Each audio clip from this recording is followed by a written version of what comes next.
Hello friends, I'm making this video because you all know that SEBI has come up with the circular. मैं explain करूँगी ये video में कि वो circular क्या है. This circular is about the multi-cap fund.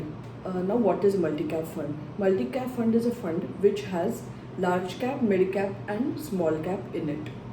पहले कैसे था, पहले सेबी ने सिर्फ इतना ही बताया था कि कोई भी फंड जिसमें 65% आपका इक्विटी पोर्शन है, that was mandatory. Now it has increased from 65 to 75. वो कैसे इंक्रीज हुआ देखते हैं. पहले तो to understand what is large cap, mid cap and small cap, ये पहले अंडरस्टैंड करते हैं. एज पर सेबी नॉर्म्स और रादर ये जो लिस्ट है कंपनी की, ये एम्फी साल के 2 बार विच विल नाउ कम इन दिसंबर, ये पूरी लिस्ट एम्फी देता है. मार्केट कैपिटलाइजेशन पे first 100 companies comes in large cap, 101 to 250 as per market capitalisation those companies comes in mid cap, और 250 के बाद जो आती है वो आती है स्मॉल कैप. तो ये रही डेफिनेशन स्मॉल, लार्ज और मिड कैप की. अभी ये जो सर्कुलर आया है, वो सर्कुलर ये कहता है कि in the multi cap fund you have to have minimum 25% in small cap, 25% in mid cap, 25% in large cap. Minimum की मैं बात कर रही हूँ. अभी उसमें क्या होता है, पहले जो था, अगर हम टॉप 5 म्यूचुअल फंड्स की बात करें, नंबर 1 मल्टी कैप फंड था कोटक का.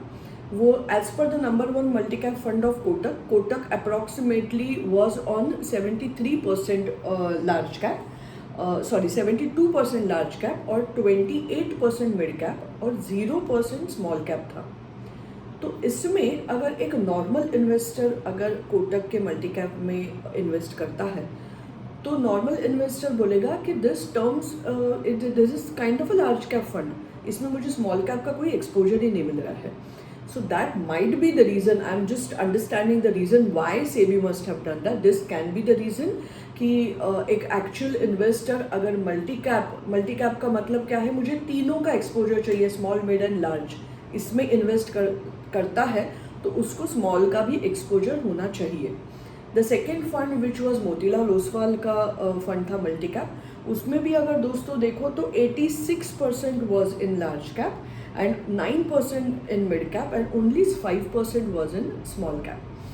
तो ये नए रेगुलेशन के हिसाब से ये 86% जो है उसमें से 25% स्मॉल कैप में जाना पड़ेगा. जो ऑलरेडी 5% है उनका, तो 20% एक्स्ट्रा डालना पड़ेगा. 9% अगर मिड कैप में है तो उसको भी 25% बनाना पड़ेगा, और बाकी का जो है वो लार्ज कैप में बैठ सकते हैं. दोस्तों, अगर लार्ज कैप का डेफिनेशन देखें, what is the large cap fund, as per that definition minimum 80% has to be in large cap. तो टेक्निकली देखा जाए, Motilal Oswal can be termed as a large cap fund. तो कई लोगों को ये कन्फ्यूजन है अभी ये कैसे होगा, इस पे मार्केट कैसे रिएक्ट करेगा, बिकॉज आंकड़े बहुत बड़े हैं. अगर एग्जैक्टली हम देखें तो टोटल मल्टी कैप जो टोटल AUM पहले म्यूचुअल फंड का है, which is approximately 27.49 lakh crore का म्यूचुअल फंड का इंडस्ट्री है. उसमें अगर हम सिर्फ मल्टी कैप फंड्स की बात करें तो अप्रॉक्सीमेटली मल्टी कैप फंड्स है 1,46,000 करोड़. अभी उसमें large cap is approximately 73% hold करता है.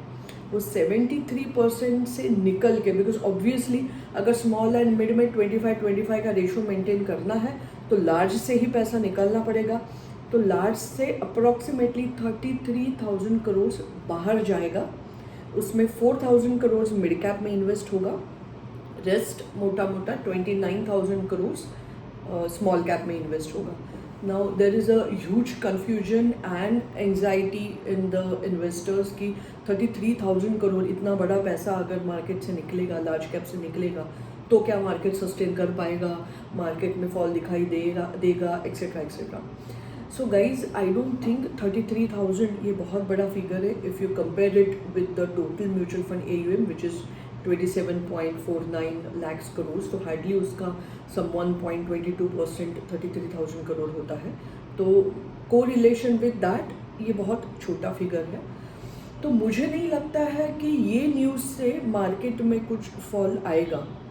बट येस, अगर क्वेश्चन ये है कि मार्केट में फॉल आएगा क्या, I personally believe, I am not coating any one, और प्लीज़ ये वीडियो देख के आपके कोई भी इन्वेस्टमेंट डिसीजंस मत, रादर कोई भी वीडियो देख के आपके इन्वेस्टमेंट डिसीजंस नहीं होने चाहिए। But yes, if you ask me, I personally believe somehow I am not digesting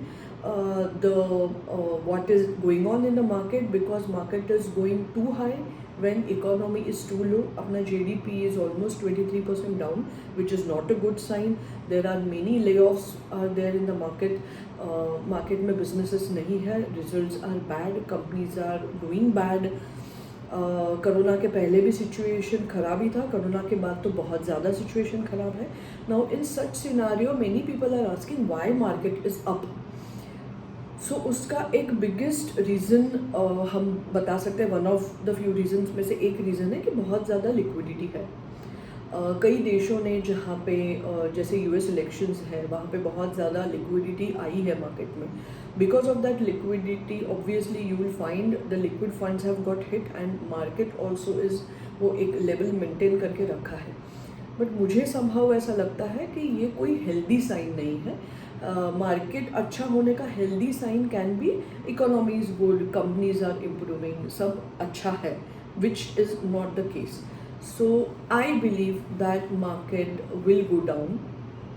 reason number one, P is too high, the profit earning PE ratio is too high. That might be the reason that PE ratio correct होगा और market नीचे जाएगा। Second reason can be जो border पे tensions चल रहे हैं उसमें अगर कुछ होता है, मार्केट कैन गो डाउन।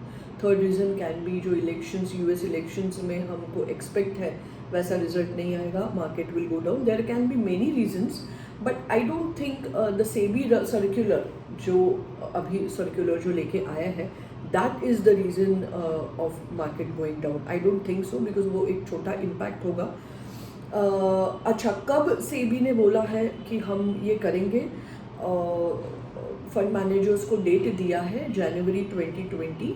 उसमें उन्होंने ये भी मेंशन किया है, जो एम्फी लिस्ट देता है, जैसे मैंने पहले मेंशन किया कि एम्फी पब्लिशेस द लिस्ट, तो वो लिस्ट दिसंबर में आता है, तो you have 1 month to do the corrections.